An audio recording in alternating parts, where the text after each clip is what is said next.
இந்த படம் வந்து ரொம்ப அக்கறையோடு எடுக்கப்பட்ட படம் அப்படின்றது வந்து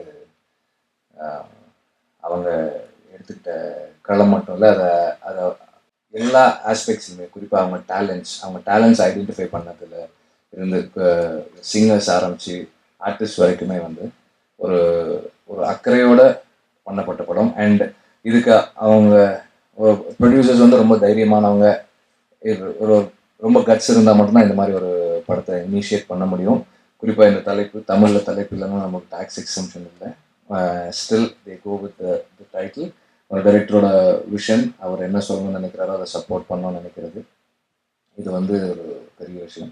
100 பெரிய படங்களுக்கு நடுவில் அக்கறையோடு எடுக்கப்படுற 10 படங்கள் இருக்கணும் அப்படின்னு நான் ஆசைப்படுறேன். அந்த வரிசையில் இந்த படம் இருக்கும். கண்டிப்பாக வந்து இந்த படத்தையும் மக்கள் பார்ப்பாங்கன்ற நம்பிக்கை எனக்கு இருக்குது. நன்றி. ராஜமுருகன் அவர்கள் ஃபஸ்ட்டு 2D என்டர்டெயின்மெண்ட்காக தான் இந்த கதையை சொன்னார். ரொம்ப அற்புதமான கதை.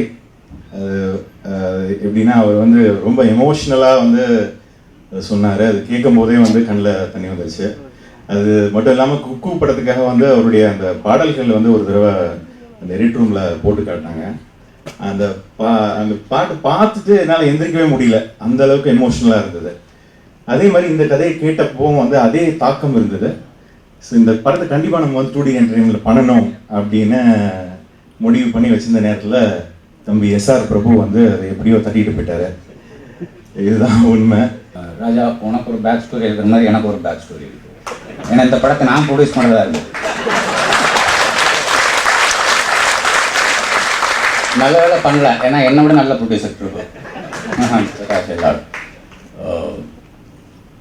ஒன்று தான் அந்த இது இந்த இங்கே இந்த டெக்னீஷியன்ஸ் எல்லோரும் டைரக்டர்லேருந்து மியூசிக் டைரக்டர்லேருந்து எல்லோரும் பாடகர்கள்லேருந்து எல்லாரும் ஆக்ட்ரஸ் எல்லோரும் பேசுகிறதுலையும் ஒரு வெள்ளந்தியான மனசு இருக்குது. எந்த ஒரு உள்ள எந்த மனசு சுத்தமாக இருக்குது.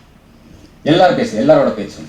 ஸோ இவங்களோட மனசுக்காகவே இந்த படம் வந்து மிகப்பெரிய வெற்றி அடையணும்னு நான் நம்புகிறேன். நன்றி. இந்த படத்தை எடுக்கிறதுக்கு ரொம்ப உண்மையிலேயே வந்து இந்த படத்தை எடுத்துகிட்டு போகிறதுக்கும் இப்படி கொண்டு வந்து சேர்க்கறதுக்கும் தான் ஒரு நல்ல கரம் தேவைப்படுது. அதை வந்து முழுக்க சுதந்திரத்தோடு எனக்கு கொடுத்த SR பிரபு சார், பிரகாஷ் சாருக்கு வந்து நன்றிங்கிற வார்த்தையை தாண்டின ஏதாவது இருந்தால் அதை நான் சொல்லிக்கிறேன்.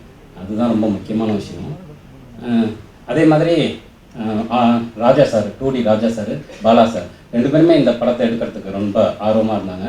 அந்த நேரத்து சூழ்நிலைகள் சில விஷயங்கள்னால அது கரெக்டாக இவங்கள்ட்ட வந்தது. அதை முழு திருப்தியோட ரொம்ப சந்தோஷமாக எடுத்திருக்காங்க.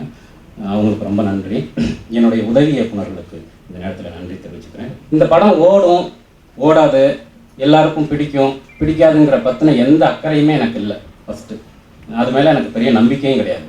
அப்படியான எந்த தாட்டுமே எனக்கு இந்த ஸ்கிரிப்ட் எழுதும்போதும் இல்லை, இப்போயும் இல்லை. ஸோ இந்த படம் அதே மாதிரி இது என்ன மாதிரியான படம் அப்படிங்கிறதும் எனக்கு ரொம்ப எளிமையான ஒரு சின்ன படம்.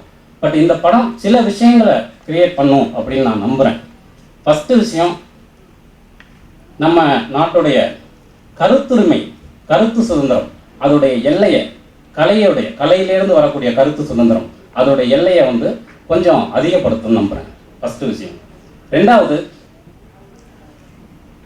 நம்ம தொடர்ந்து பேசக்கூடிய மக்கள், அரசியல், கலை, இலக்கியம், சினிமா எல்லாத்துலேயுமே பாடுபொருளாக இருக்கக்கூடிய அல்லது நம்ம டார்கெட் பண்ணக்கூடிய மக்கள் எதுவுமே தெரியாத 6 கோடி மக்கள் தான். தமிழ்நாட்டில் 8 கோடி மக்கள் இருக்காங்கன்னா எந்த அறிவும், அடிப்படை அறிவும் இல்லாத அல்லது புரிதல் இல்லாத 6 கோடி மக்கள் தான்.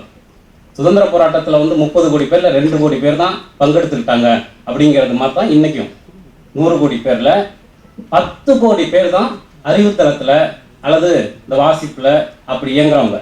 மீதி இருக்கிற அத்தனை பேருமே எந்த புரிதலும் இல்லாமல் யார் பின்னாடி வேணாலும் போகிறதுக்கு அந்த நேரத்து சூழ்நிலையை வச்சு டிசைட் பண்ணுறவங்க தான்.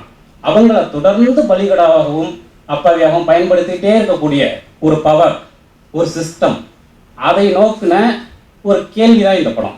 சின்ன கேள்வி, அதை கேட்ட ஒரு திருப்தி மட்டும்தான் எனக்கு இருக்குது இந்த படத்தில்.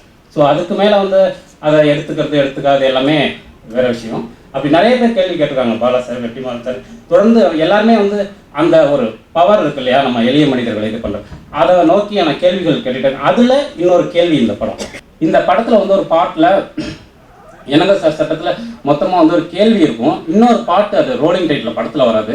அந்த பாட்டில் வந்து ஒரு லிரிக் வரும், எவரோ விதைத்த வயல் விதைத்தவன் மரித்த பின்னும் பசித்தவன் உயிர்ப்பான் அவனாலே அவனே என் தோழன், எவரோ நெய்த உடை நெய்தவர் மரித்த பின்னும் வறியவன் வாழ்வான் அவனாலே அவனே என் தோழன் அப்படின்னு அந்த லிரிக்ஸ் இருக்கும். இந்த படம் அதுதான். தேங்க்யூ.